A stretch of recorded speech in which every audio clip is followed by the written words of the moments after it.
Option دوں جس سے آپ سود جیسی لعنت سے چھٹکارا حاصل کر سکتے ہوں تو کیا آپ اس آپشن کو اپنائیں گے؟ مجھے امید ہے کہ میرے اس سوال کے جواب میں ہر مسلمان یہی کہے گا کہ میجر صاحب ہم حاضر ہیں، ہم تو کب سے اس انتظار میں تھے کہ کوئی ہمیں اس لعنت سے چھٹکارا حاصل کرنے کا طریقہ بتائے۔ اسٹیفن ہاکنز، جس کو آپ جانتے ہیں کہ ایک معذور ترین سائنسدان تھا، اس نے کائنات کے رازوں پر قریباً 50 سالوں تک سوچ بچار کی تو اللہ سبحانہ تعالیٰ نے کائنات کے ایسے راز عیاں کیے جس کی وجہ سے دنیا نے اس کو نوبل لاریٹ کا خطاب دے دیا تھا۔ میں نے اللہ کے دین کے غلبے کے لیے کم و بیش 30 سے 35 سال تک سوچ بچار کی ہے، تو اللہ سبحانہ تعالیٰ نے مجھ گناہ گار پر چند ایسے رازوں کو عیاں کیا ہے جن پر ہزاروں نوبل انعام قربان کیے جا سکتے ہیں۔ ان بہت سے رازوں میں سے ایک راز سود جیسی لعنت سے چھٹکارا حاصل کرنا ہے۔ آپ یہ سن کر ضرور حیران ہوں گے کہ اگر ہم صرف سود کی لعنت سے چھٹکارا حاصل کر سکیں تو ہم نہ صرف دین اسلام کو پوری دنیا پر غالب کر سکتے ہیں بلکہ اسلام کی دعوت کو بھی پوری دنیا تک آسانی سے پہنچا سکتے ہیں۔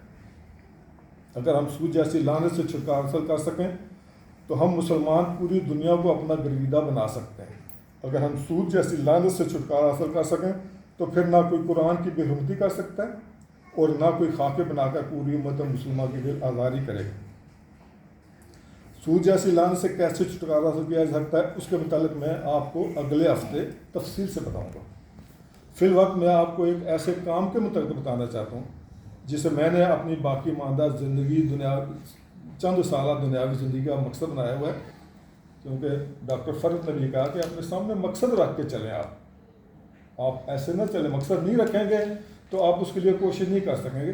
تو میں نے اپنے سامنے ایک مقصد رکھا ہے۔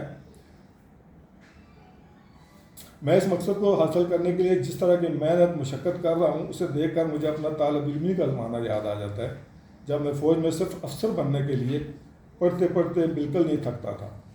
بعض اوقات تو یہاں تک سوچتا ہوں کہ اگر میں دنیاوی زندگی کا چھوٹا سا مقصد حاصل کرتے نہیں تھکتا تھا اور 14 گھنٹے پڑھتا رہتا تھا تو اب اس عظیم ترین مقصد کو حاصل کرنے کے لیے میں کیوں جلدی تھک جاتا ہوں؟ شاید یہ میری عمر کا تقاضا ہے۔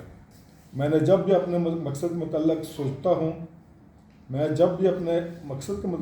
ہوں جسے آج کل میں نے اپنے گلے کا ہار بنایا ہوا ہے، تو مجھے بچپن میں مانگی جانے والی وہ دعا یاد آ جاتی ہے جب میں اسکول اسمبلی میں بغیر سوچے سمجھے یہ کیا کرتا تھا کہ ہو میرا کام غریبوں کی حمایت کرنا، درد مندوں سے ضعیفوں سے محبت کرنا۔